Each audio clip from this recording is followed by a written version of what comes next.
Ciao, Tommaso. Ciao, Rachel. Hey, Pavel. Hi.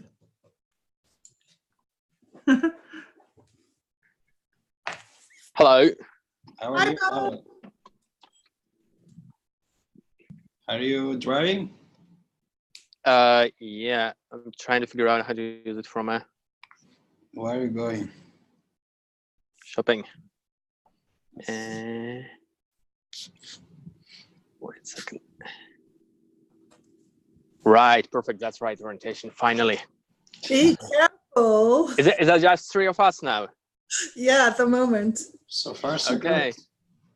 So I saw people dialing in like half an hour ago because the thing happens that whenever I post a link somewhere, like especially on Facebook, people click on it immediately. They don't look at Oh, right. and they go into an empty room, of course, and then I get a notification that people are waiting in the Zoom room. But I couldn't dial in early. Oh, I see. Yeah, but I mean, this is very cool because maybe you discover what people really do or think. Like it's like a private cam, you know. And because I've set it to record, I actually get recordings of people who dial in. Yes, Oh, exactly. just they realize it's spam them though. I don't know. Maybe by the time they see recording, they go ooh, and then they exit. They don't want to be recorded. Yeah. Like, I was wondering, like, sometimes when I call someone on phone, right, and you know the phone rings, does the ring back, and because I used to work in communications, I used to like set up IP telephony systems. I know that people could, if they want to, right, you could set up a PBX at organization to record what people are saying before they take get the handset off. Mm. Hope nobody does it. Hi, Gagan. Hi, how are you? Good. Hi, Tommaso. Hi, Pavel. How are you guys? Hey, Gagan, excellent. Doing great. So today's Halloween night. Oh, Yeah, it is. Wow. Who's doing something special? Anyone of you? Not particularly. Tomorrow in the co-working space where we are hosted, there will be a Halloween party, and they asked me to wear a mask. And I mean, I do it already every day. So, but this is metaphorical. So there will be a party, and actually, Swabit is going to organize a game about. So we make a sort of like treasure hunt, etc. with our app. That's nice. Yeah. I've spent my life as a parent trying to resist Halloween because I really don't like Halloween. I really don't like Halloween. So with children, they always want to do something. And when they were little, I created some parties at home for them. Hi, Seka.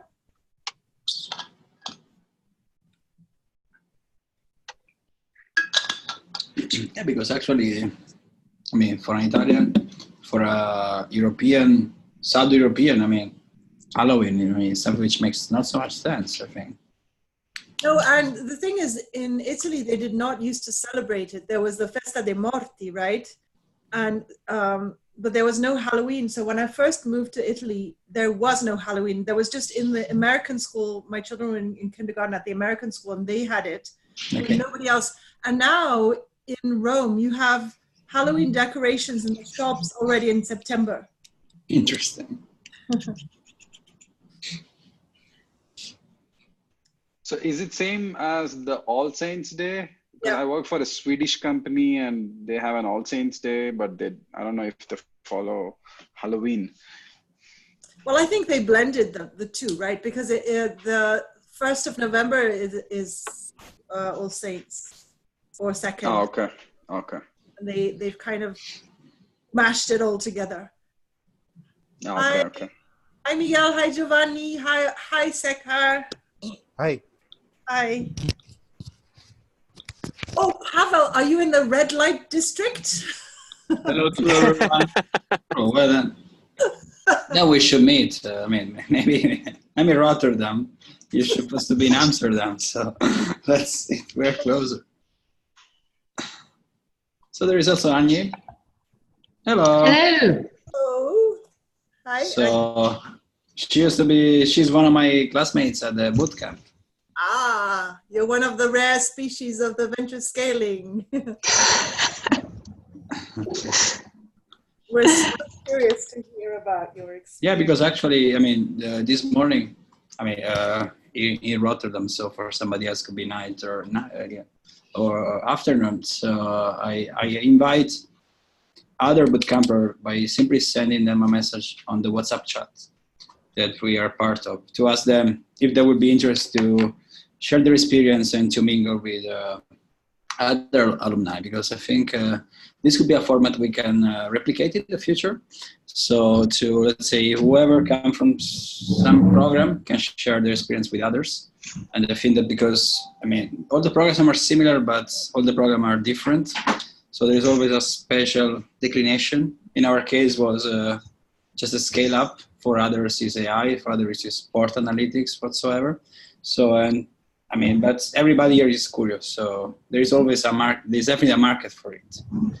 And from these markets can arise some serendipity, some new encounter. So this was the vision. So I don't know, whatever we should start. Rachel, please be my clock, be my watch. Okay. So how do you want to structure this? Just let me know, because if I'm going to keep time for you, I need to know. Yeah. Yeah. Okay, so I mean, since I mean, so far there are only 2 classmates, so me and Anya. So, but maybe somebody else will join because, you know, time is relative, as we know. So the thing is, so my idea is to spend the first 5 minutes to just give us more introduction, and then maybe we can go over some feedback of experience, and maybe show you some concept we discovered there. Of course, we cannot explain everything because it will take 4 days, but I think we can give you some introduction. And if you're interested, I mean, I already told to Rachel that I have no problem to share the slides I got. So please do not tell to the professors. And but I mean, I don't believe in I don't know, ownership. So especially about knowledge. So this is the way. So let's say first introduction, some feedbacks, how was structured, so people are curious about operations, and then we can go to the concepts and questions and sharing knowledge. There is also Ivona. So there are 3 bootcampers. Yay! Hi, Ivona. Welcome. So great. So basically, let's say, okay, since I mean, I had experience with Rachel before joining the bootcamp, so I know how this community is going to work, because it's sort of working now, but we try to find procedures. So basically, let's say this is a group of interesting. This is the group of all the people. That's scary. This is the group. All the people have been participating to the bootcamp. So people like us, Annie, Ivona, myself, or people like Rachel, Giovanni, Pavel, and the others in the school. So everybody who basically joined the Facebook group after the participation. And because basically Rachel and I, but mostly Rachel, after the bootcamp, we ended up with some, we want to do something more. And then we start to build this community by trying to put together all the members. So at least the people are more motivated to join. And so this is what's happening. We are trying to create a serendipitous space where people can share ideas, can learn, can support each other. Could be finding a co-founder, getting feedbacks, and whatsoever. And this concept has been also validated during the last bootcamp, where actually I had this conversation with Anya in this call today, that the most valuable part of the last bootcamp has been really getting feedbacks from each other. Because let's say, of course, knowledge slides, they are free. That's why I have no problem to share, because you just need to read a book and you know something more. But what is really valuable is to meet each other and to share feedback. So be able to be in a safe space when you're no problem to speak about your problems or what really bothers you. And people they're smart enough to give you a suggestion, or at least different points of views. And this I think what has happened last time. So because compared to previous boot camps, so where in the others, they're more about, you know, people from different background, different ages.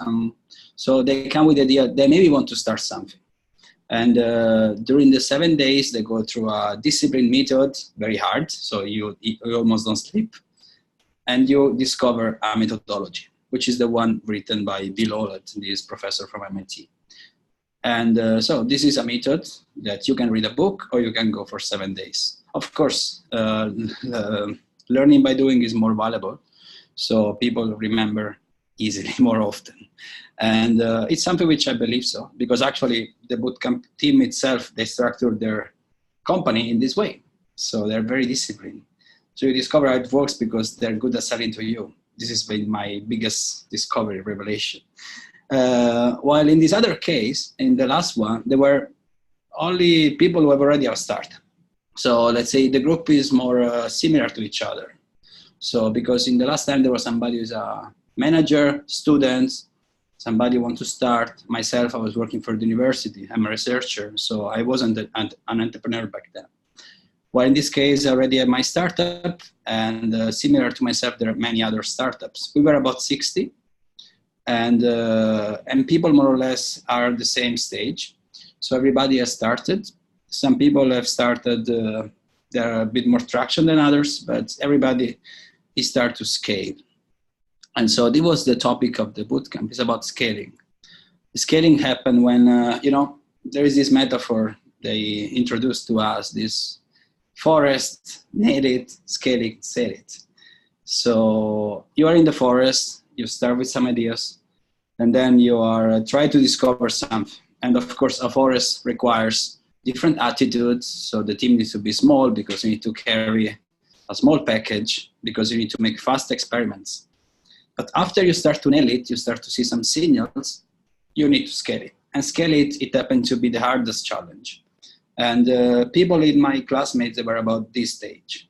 And again, the most valuable part was the feedback. But since it's about community, please, Ivona and Annie, introduce yourself and say something. Otherwise, I will speak for 1 hour. It will be so boring.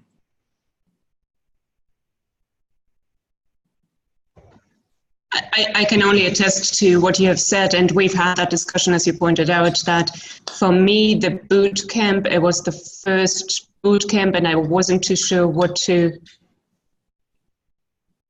kind of expect, but it was much more of my learning actually took place afterwards. That a lot of the reflection, we have a very small group that meets, or we're trying to meet weekly, and yesterday was one of the success moments for me, for example, like what Tommaso mentioned, about sitting there trying to figure out our issues and getting the feedback. And to me, that was probably the biggest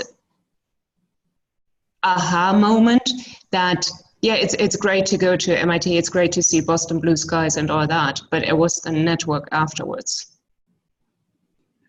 Totally agree. And actually, this is the fact that since the previous bootcamp, I was so passionate to try to build this network. And Rachel, she started, so I just pick in some of her call. So because, we see an enormous value in this, because of course slides, people forget about them. But what really remains is the human connection. And now, thanks God, Skype doesn't work anymore. It has never worked. But now we have Zoom, so we have a chance. So Ivona, you want to share something about this? Yes, absolutely. Good evening. I'm at the main station right now, so I'm sorry if it's loud. I hope you can hear me. Can you? Yeah. Perfect. So I need to say that I really didn't have time yet to reflect on what's happened actually at the bootcamp. I'm very much into my project here in Switzerland, but I recognize a few things. One of them you just mentioned, Tommaso, that is very unique. There are exactly the connections between people. and also on a very human level, I would say. I do appreciate a lot all of the lectures also we had from the professors and also from the trainers, because they also brought something new, to my perspective. That's the idea. Although I need to say that it wasn't intellectually challenging at all, for me at least. I know for many people it was. I expected something more, maybe, other feedback, something more challenging, or maybe something more unique than the things I have already knew before the bootcamp. As you said, Thomas, I also appreciate a lot all of the connections we created, and I hope to follow up with you very much soon.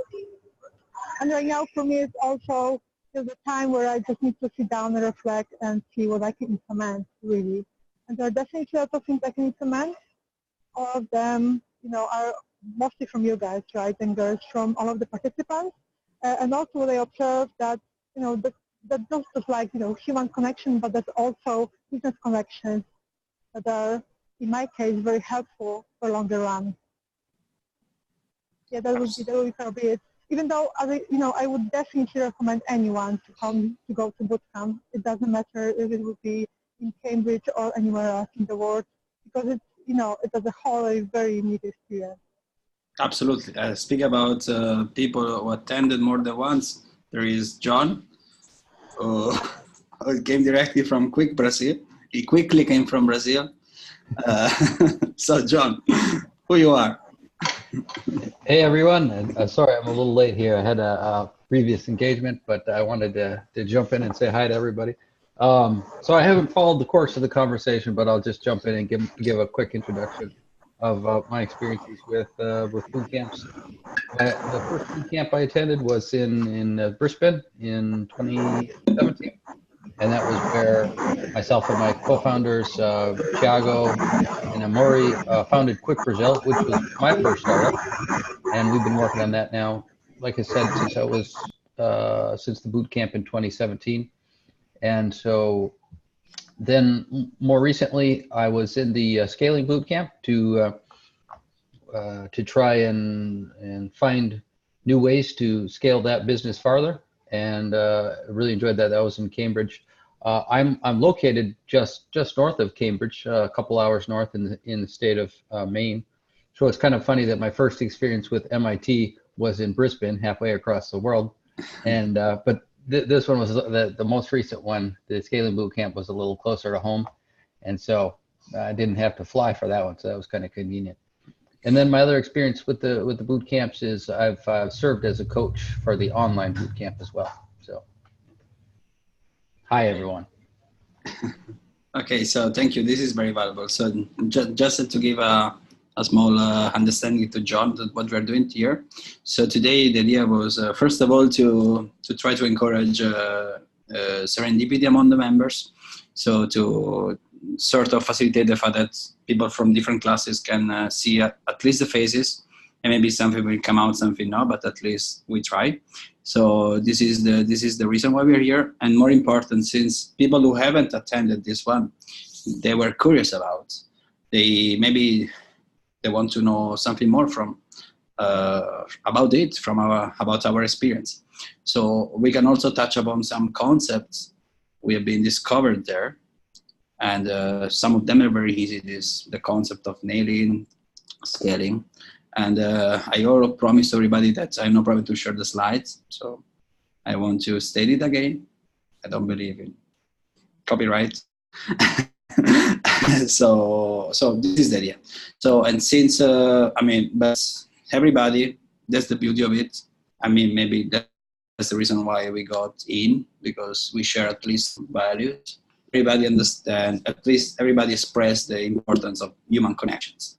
So it is really important to get to know something, but the real value came from the feedbacks we received.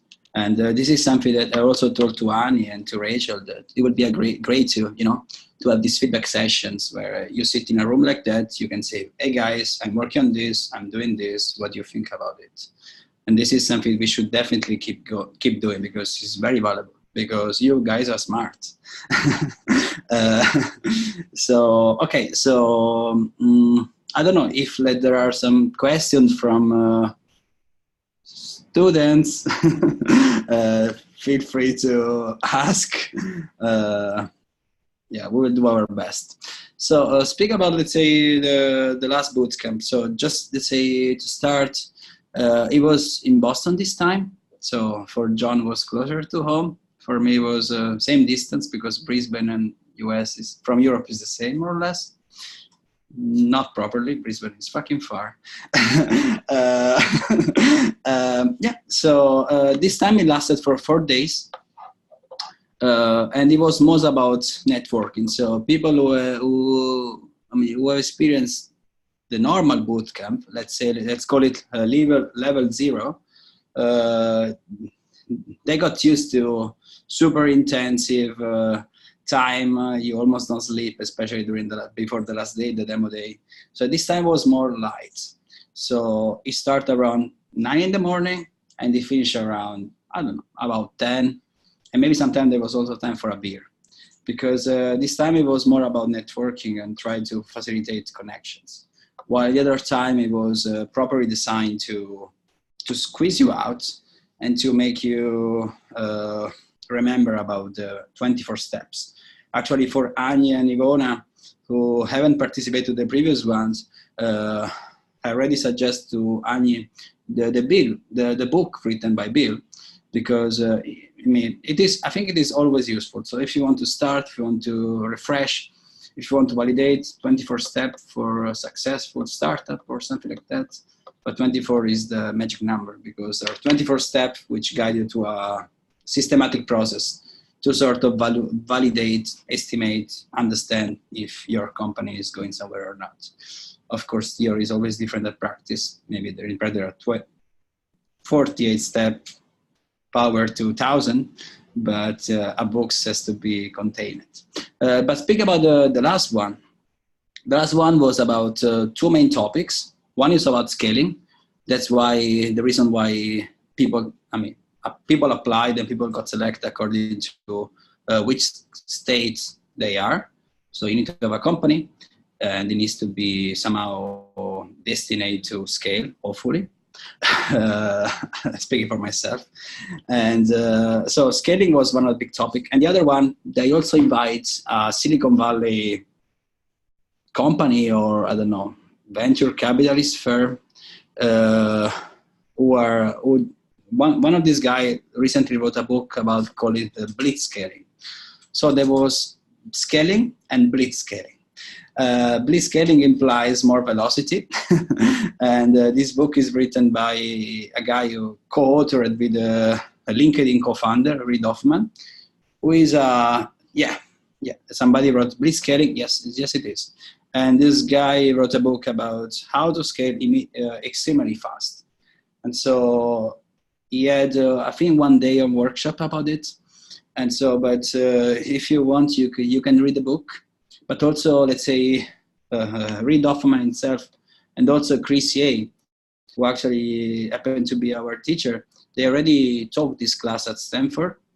And you can find the video lecture on YouTube. So, but just to summarize on this, so you basically, you put doping on your company. And the doping came from huge amount of capital to go extremely fast, because it is especially useful in market where it's important to go faster than everybody else. So you need to dominate a network effect. So you need to try to beat competition by being everywhere. So that's why when you are blitz scaling, it's very important to have the right distribution channel, because choosing the right ways to approach could make the difference in the budget of marketing you spend, or how efficient is the money you have spent. So, which means we spend a lot of time, at least a couple of hours, to look into network effects, which of course for somebody were already clear, for another was a discovery, but it's always good to refresh. It is basically the value of your network increase the value according to the members of its network. How many nodes there is in a network. Basically, the value is determined by the links in a network. And of course, the classic example is the telephone. In case you are the only one in a telephone, you're pretty alone, But in case the world, everybody has a telephone, you can reach everybody. And the value of this network grows much more than linear, exponential.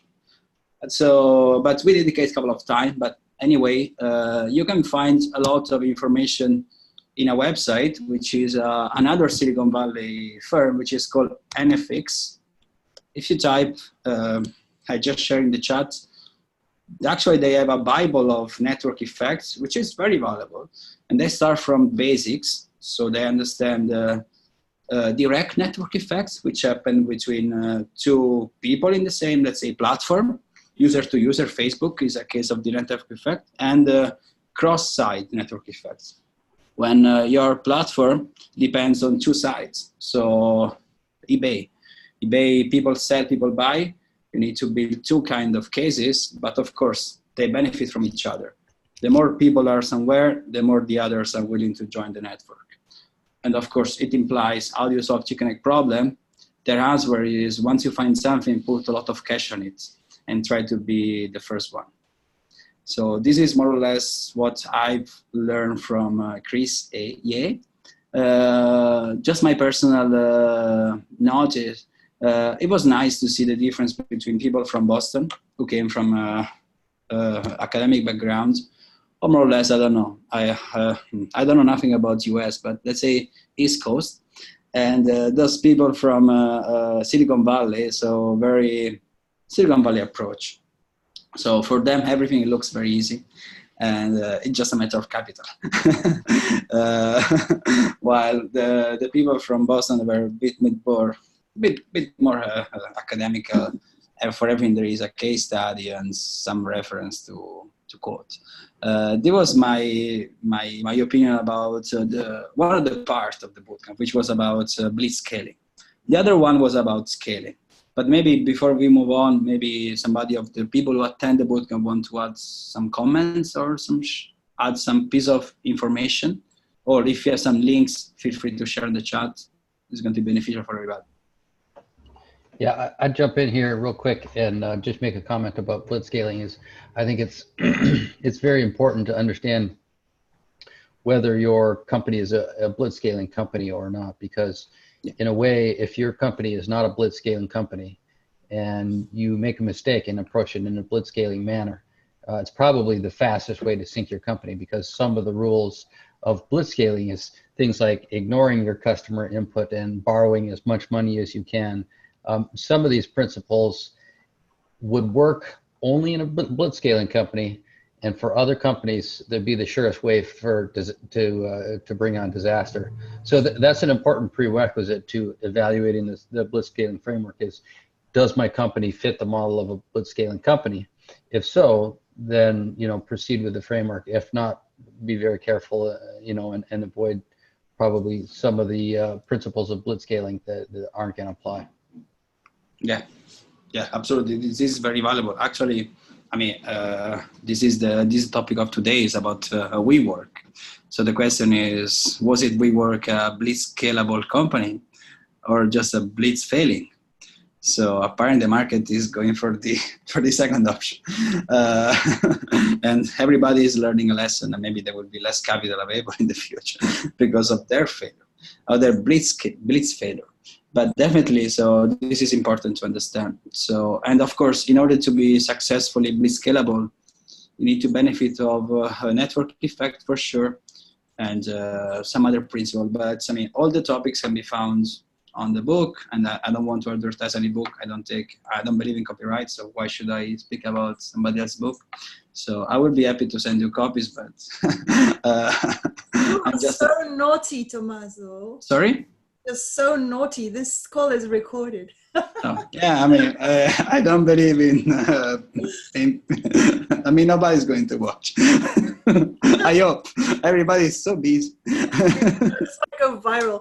I have a question. So regarding blitzscaling, like who's the person to make the decision?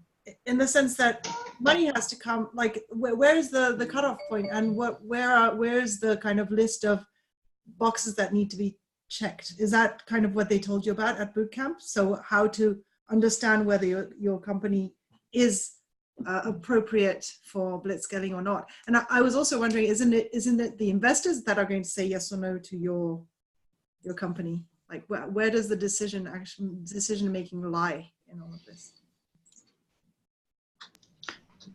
Yeah, there is. Now, correct me if I'm wrong here, Tommaso, but I think there were 5 criteria. One of them is you have to have strong network effects for your business. The gross margin has to be a high gross margin. Let's see. Yeah, that's 2 of the 5. And some notes. Anybody else remember the rest? This is how viable are the slides. Yes. The reason I ask, it sounded like it was, maybe I'm getting this wrong, but it just sounded like it was so easy to secure blitz funding, which I guess isn't the case, right? But it sounded like, oh, it's up for grabs and just be careful, don't grab it if it's not for your company. But I suppose that's not how it goes, right? There's a selection and you have to pitch for it, and you might really want it and need it and not get it, and vice versa. Mm-hmm. Yeah, the important background for blitzscaling is, another of the rules is that it's a winner take all market. So, for example, Reid Hoffman, one of the co-authors of the book, started LinkedIn. LinkedIn is very much a winner take all, because if I, like the telephone analogy, like if I jump into a business social network to connect with business partners and nobody's there, like there's no value to it.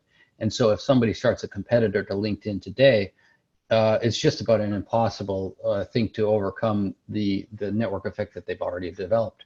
And so that's the reason behind trying to grow as fast as you possibly can, because if you get out front, then at some point you can kind of cruise and begin, just bringing in the income, and nobody can compete with you. And so as far as who makes the decision, of course, it's the entrepreneur is going to have to pitch this successfully to whoever the investor is. The interesting thing is, Reid Hoffman and some of the other fellows who were at the boot camp, Chris, Matt, and Scott, all have actually a VC fund that is specifically targeting what they perceive as blitzscalable ventures. And the upside in blitzscalable ventures, it can be very high. I mean, if you look at like all social media platforms are blitzscale type companies, and most of the highest value, or many of the highest value companies have a blitzscalable model, and so that's why they're willing to pour a lot of money into it and take probably even higher risks than maybe most VCs would. So it's a matter of the entrepreneur convincing the investor that there's a great potential upside to it. I don't know if that answers your question, Rachel. Thank you. Yes, thank you. That's very clear, John. So in your cohort, for example, did you kind of go through finding out who had a blitzscalable initiative, and what would you say if you did that? What was the proportion between blitzscalable and non-blitzscalable? We did have a session where everybody is evaluating whether their company is blitzscalable. I would say I don't remember like hearing what people thought the breakdown would be, but I think it would be a very small minority, which was actually a bit of a source of disappointment for me in that boot camp. Is that if you look at the types of businesses that are out there, blitzscalable businesses make up a very small fraction. I think, Tommaso, in your case, you're an exception. I think maybe your business is blitzscalable, but I would say in many or most cases, it's not the right approach for entrepreneurs. And I can agree with that. For me, that exercise left me rather frustrated. Initially, I didn't know what to take away from it. And then when I sat down with one of the coaches who explained that, so we're an HR consultancy, which is very different from a lot of the other participants. And having had that additional input from the coach was helpful. But it was, like John said, an activity where it was maybe for other businesses more appropriate. Yeah, exactly. In fact, I think that's one of the things. So the team there, the bootcamp team, it started by saying that during this bootcamp, we are going to present to you maybe 2 different models. So then it's going to be the choice of you as a founder to decide which one you want to go through. So they try to facilitate by giving the chance to interact privately with coaches or in a smaller section where you might have direct feedbacks. But definitely, so it was a small minority because actually, okay, even if maybe the business I am running might have some factors, so the most difficult one is to get money from this kind of people, because I mean I think it is very peculiar. So it is an approach which makes sense in places like Silicon Valley. So actually in the book is also written that one of the factors is also, I mean, being able to secure, let's say, the right managers. And in a place where Silicon Valley, where somebody it has already going through the process, scaling Facebook, maybe he already knows how to handle the same process for a different company. So that's why I think a system, an innovative ecosystem makes even more sense. So, I mean, some companies can be scaled, yes, but I mean, I think it's also a matter of many factors, and it's also, you need to be lucky, which is a factor that many successful blitzscale people don't say about. But the thing is, so there are so many timing and low probabilities that it's a matter of luck.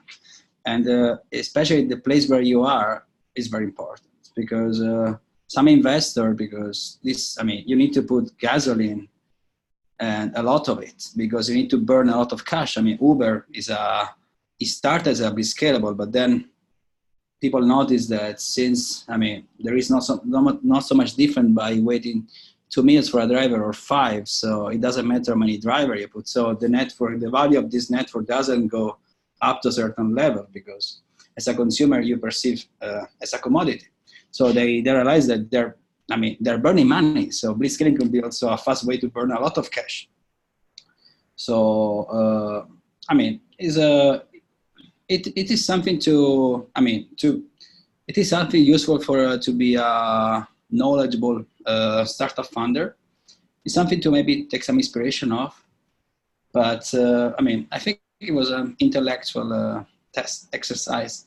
But I personally found interesting the other part of the workshop, especially so, which came from people from the East Coast, let's call it that, these professors.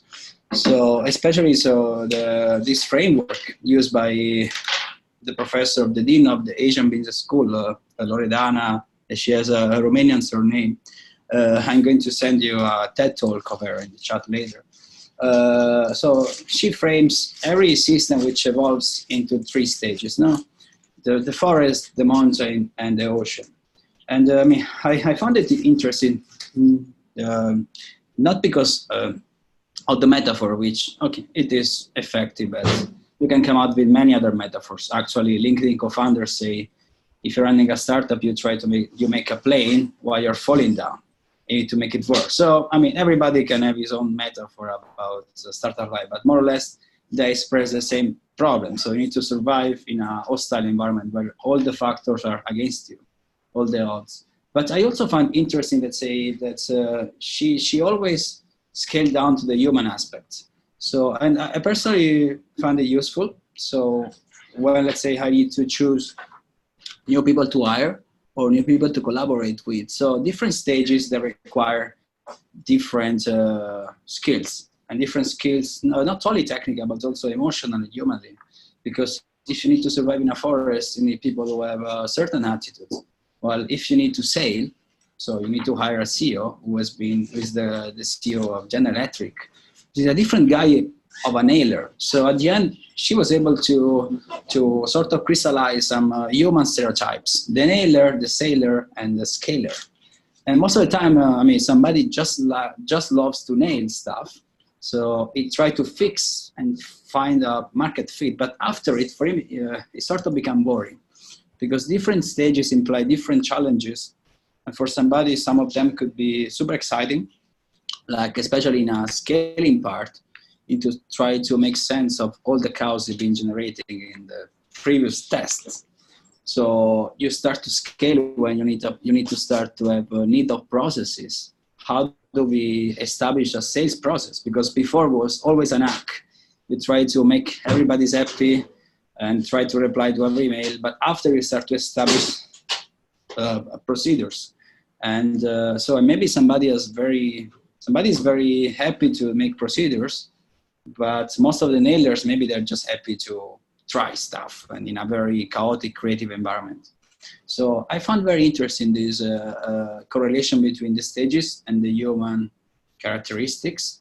She also shared with us a sort of personality type, so which, you can imagine. So if you are into scaling, you have procedures, you want to be more structured, while if you are into, and actually you also want a KPI, you want to measure how your company is doing, because maybe scaling implies you need to hire more people.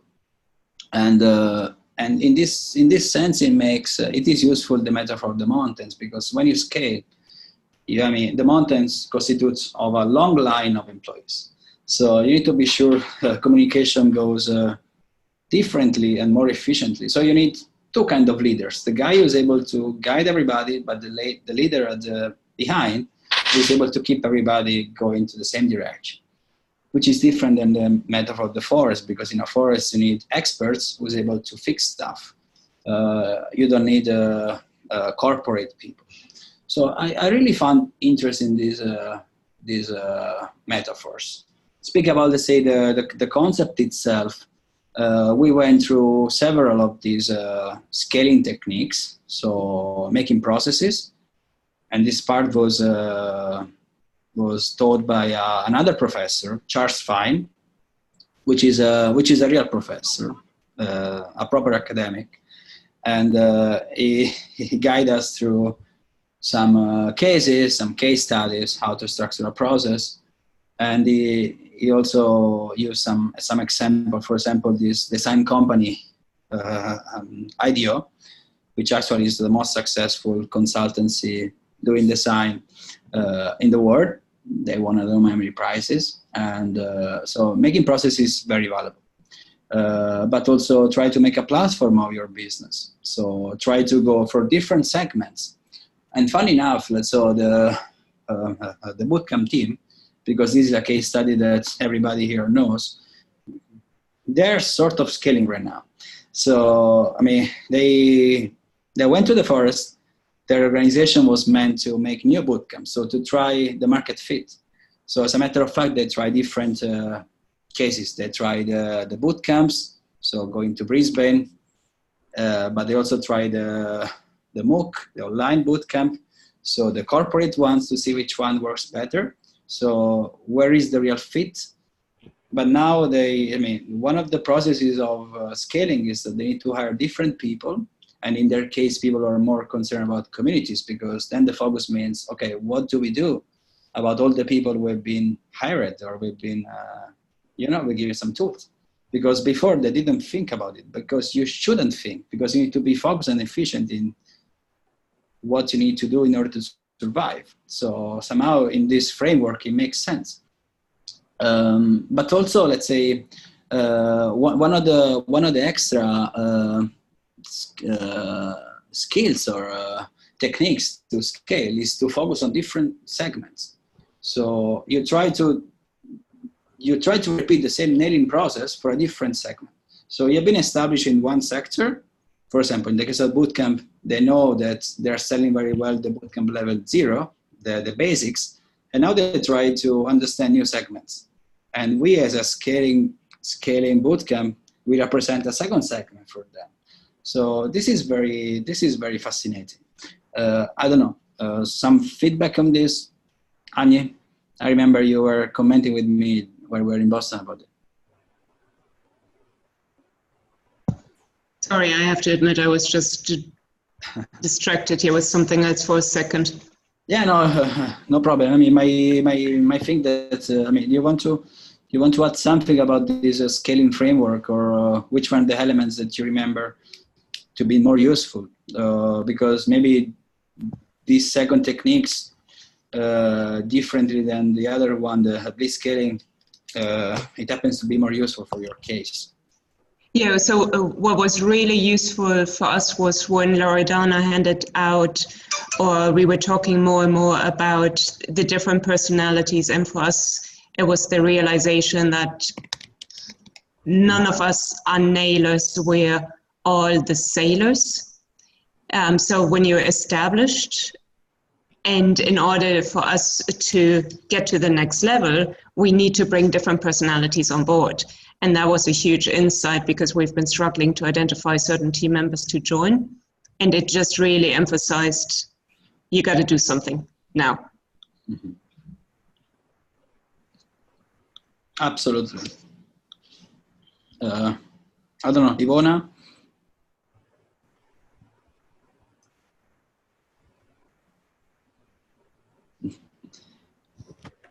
Okay, maybe she got distracted as well. John? Yeah, I can jump in. I think I found a lot of value in the discussion of that framework. Did you want to jump in? You're muted right now. Yes, I can do it. I'm in the train, so I'm not sure if you can hear me right now, but I hope it's the case. So I found also the whole kind of framework, you know, three types of personalities, and then each personality for different maybe type of, you know, your venture. But I found also, well, that's a really cool thing, and I know, you know, Loredana's work in general, so I think she just nailed it, to be honest. On the other hand, I think it's very difficult to kind of personalize, or to say like for 100% sure that this so I can be a nailer for like 3 years of my startup, but then I develop my skills, or, you know, I go through different, let's say, leadership workshops, whatever else, and now, because I understood that, I can be also a scaler and then a trailer. So I wouldn't, you know, say necessarily that we are so kind of creative, that we are just one personality, because we can develop our skills and adapt to the changes. And that's also what is expected very much from us as entrepreneurs, right? That you adapt to changes. So let's say if tomorrow someone will come and say, look, we have 2.5 million for you, and let's scale up your business, then I would automatically seek for, you know, coaches or, you know, business people that would teach me how to make it, or what are the required skills to be on the stage, right? So that's just one comment from my side. Yeah, actually, yeah, I totally agree. But actually, I mean, so the possibility to morph, it is something which, I mean, it doesn't happen for everybody, but especially it is more probable to happen for startup founders, because, I mean, this is a case of, I don't know, Bill Gates used to be a great nailer, but then it happened to be a pretty successful sailor, because his company now is sailing, is a big corporate, and so, or Jeff Bezos or the others. So, I mean, definitely, I mean, funders, because, I mean, if you're a funder, maybe you're more willing to experiment and to discover yourself or learn. So you can definitely improve, or at least change according to how the reality is changing around you. But I personally find it valuable to understand that. So once, for example, like you lose people in your team, because the people, they happen not to recognize themselves company you built on. And actually in our cohort, there are some cases, actually Rabbit itself, who actually during the nailing part, they lost some of their the core members. That's somebody that you start together, but after a while your company change, you need to address different challenges. As for some people, the new challenges, so making a process are boring.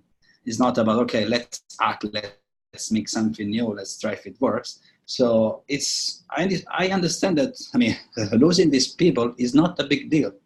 And for me, I mean, has been a revelation. Actually, I mean, from an evolutionary perspective, it is a good sign, which means that your company is growing.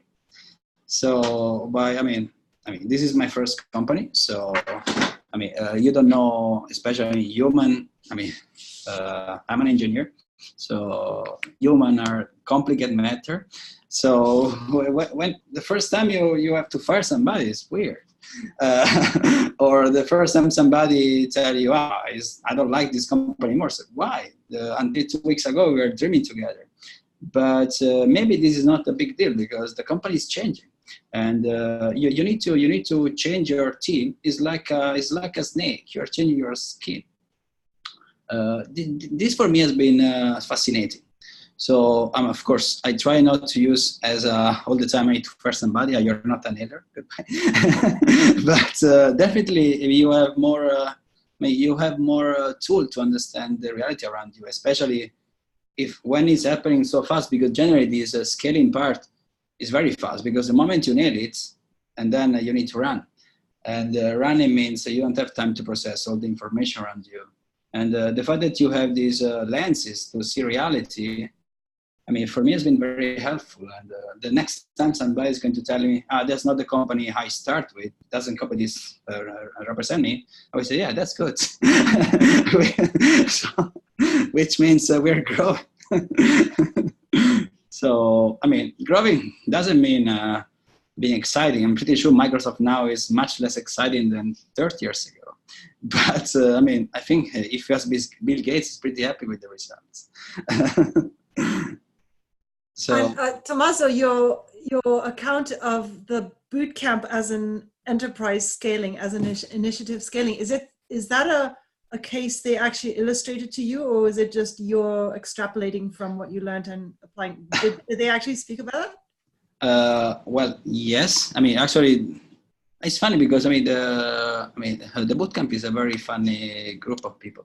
So they also, let's say, used to learn while they are teaching to others. Actually, I mean, this is the reality. Everybody, you teach to somebody, you learn. It's practice research, right? Like they're practicing and they're researching at the same time. Yeah, you are the one who's learning the most. And I mean, actually, today I think that I've been the one who benefit the most out of this call.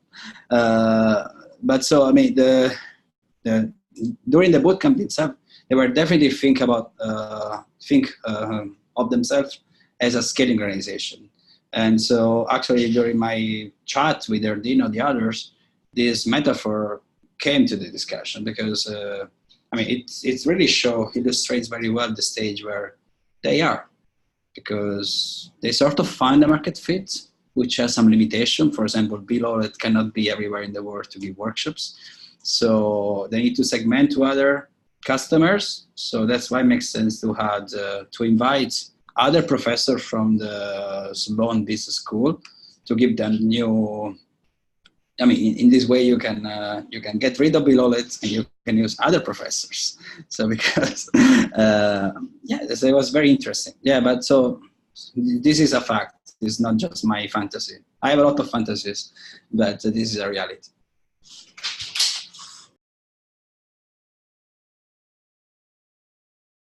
I don't know. Is there some question from people who have been very quiet? I have a comment. Please. Just a bit to add. So when I was doing Masters in Management, they taught us slightly different about the sort of team roles. So you have, every person had that preferred team roles, and there's a bigger and older framework for that. That's called Belbin team roles. So that's a test. But sort of angle we've been taught about that's been is that rather than right. So you could use that to pick people by sort of their traits. You know, someone's more organized, someone's more proactive, someone's like hacker, hipster, hustler, or that sailor thing you mentioned.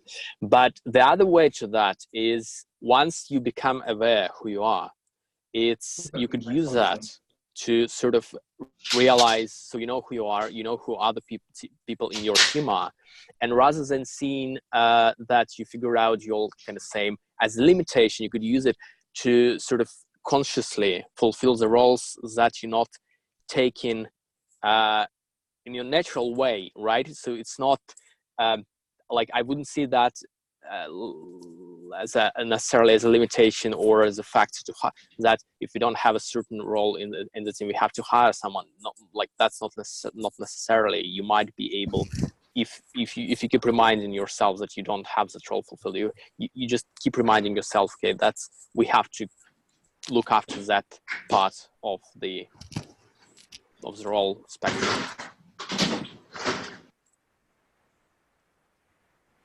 I see, and actually, I mean, this is very interesting, but I mean, it also makes sense with what Ivona previously said, and I think, I mean, this is the reason why companies spend so much time, so much money in doing training, because I mean, you sort of to fill the gap within the company by giving other people training, and I mean, I don't know what the reality is.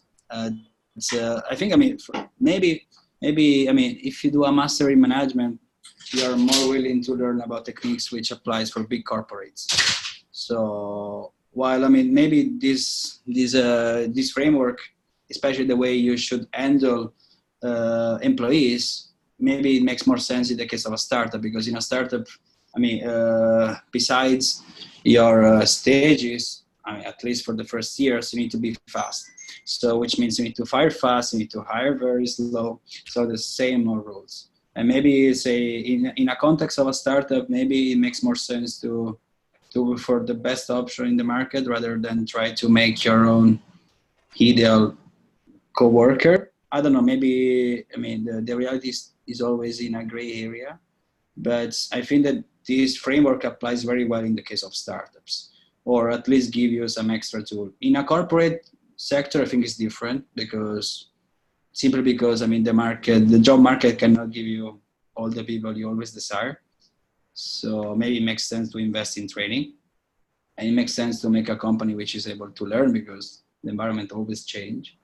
And I mean, if you study for a master in business administration, make more sense that you learn how to manage big companies. So high chances you make more money there. Yeah, so just to clarify, that has really nothing to do with training. It's, again, like I wrote in chat how it's called, and there's old textbooks, which is great. They also have a website, but it's kind of all paid. But you could find an old textbook by the guy, and there's probably a lot of articles describing that in a simpler way. So it's even if you're like doing something on your own, it's still important, because let's say you know that you might not be mindful of time, for example, or so you would know your limitations, and you would know which areas you have to look after, right? Mm-hmm. And again, it just like it's kind of soft skills, but I don't think that's kind of skills that really require training. I understand what you're talking about, but like, again, this particular framework, like, I think has almost nothing to do with that. Mm-hmm. Okay, interesting. Yeah, but yeah, I mean, I think that especially for entrepreneurs, it's very important to keep evolving. And I don't know, I don't know if this is part of the conversation, but I mean, one of the conversations I had, which were most fascinating with their dean from the bootcamp team, is that somehow they are looking like, it's about scaling as well. They are looking for new initiatives. And one of them is a sort of ultra traineeship, internship in somebody. So there's somebody spends 3 months with an investor, if you want to be an investor, and you learn these new skills. And actually in his vision, they would love to have a sort of hybrid master. So which consists of a short amount of time, maybe at the business school, learning a specific skills. And then you spend 3 months doing the practical things. And the thing that in the world which constantly evolves, so you're always forced to learn new things. So, and maybe like there are some dogma, some ideas that they're going to be not true in the future. So why people should take only one master. Maybe, especially if you work in tech sector, maybe you're 35, you're already old for this. You take another master, you become, I don't know, an accountant or something more interesting, a marketeer. So maybe let's these stages are going to be, this cycle are going to be much shorter, and maybe within the same lifetime you're going to change 5 jobs. And so that's very interesting. Again, it's about how the bootcamp team scales to other markets. And yeah, so this I just want to share because I found it very fascinating.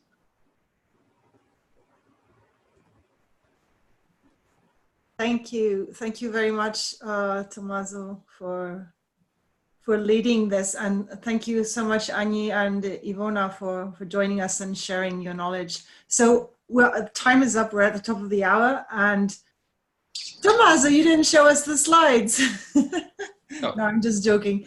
Yeah, it's really interesting, and I also feel like this bootcamp was quite different, right? So I'm almost comparing it to the teacher bootcamp, which was like 3.5 days also, and yeah, I'm also, I would love to know more about how it actually played out and all of that. But yeah, we've run out of time, and maybe it could be, maybe we could chat another time about this. But it's really interesting. I think this group, like you were explaining, Tommaso, your cohort is quite different in terms of just segment of how it's composed, and I wonder how we can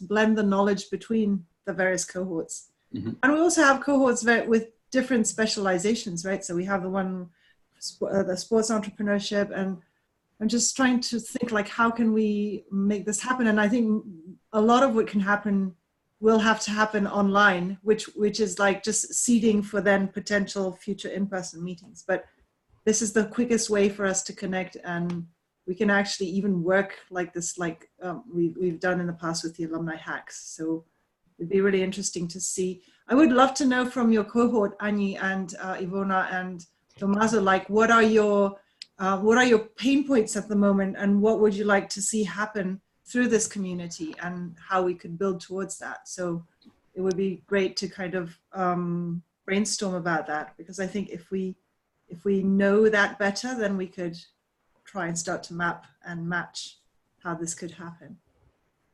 So yeah, thank you so much everyone for joining. We have to wrap it up because we've all got other commitments. But again, thank you so much, Tommaso, for making this happen, and thank you everyone for joining. And Tommaso has shared his email in the chat. What you can do, anyone who wants to, at the bottom of the chat box, there's 3 dots at the right-hand lower corner. If you click on that, you can click on Save Chat, and it'll save the whole file to your computer, and you can then access all of the links and have that as a reference. I will be posting them into our platform anyway, so in case you can't save it, it'll be made available. And see you, I hope, soon. And yeah, Tommaso, did you want to say something? Yeah, sure. So yeah, I will take only 1 second. So first of all, thank you, everybody. Thank you, Annie and Ivona and John, to share with me this experience. And thank you, Rachel, Pavel, Giovanni, Miguel, Gagan, and Sekar S. to listen to us. So if you have any question, feel free to ask us. And if you want to have the famous slide, send me an email. I will not send you any virus, I promise. And but well, I mean, I just want to say that. So and this is common in every startup, and the community itself is a startup itself. So we are evolving together. So today it is day one. It's always day one. And so again, so I mean, Rachel knows very well what my dreams are for this community. We always share dreaming nights together. We chat in the night. That sounds dodgy, Tommaso. But I mean, so it's nice to share this dream with everybody. Because I mean, if you dream alone, it's a dream. If you dream together, it's a reality. So please share ideas to the best way to use this community. And I personally think for this classmate itself is very valuable. It's very valuable to receive feedbacks. especially from different backgrounds, which means geographical and technical backgrounds. I think this is one of the most valuable thing that we experiment during the bootcamp itself. So this feedback section, and I will be very happy to keep them in place. And but there may be many others. For example, like I think that the community is just a network, but you know, maybe I mean the person you might need, it is my connection. So it could be a network amplifier. Maybe the value is not in the people within, but in the network those people have with the external world. Because maybe if you need a business developer in Amsterdam, just ask me. So, you know, maybe this is another variable approach we might have, which goes from investor, client, or whatsoever. But there are many other ideas. So feel free to share, and please, yeah, let's see you in the next calls. It's always day one. Yeah, I like that. It's always day one. Begin now. Thank you so much. Okay, so thank you a lot. Bye, everyone. See you soon. Next time. Thank you, guys. It's been amazing. Thank you. Thank you. Thanks.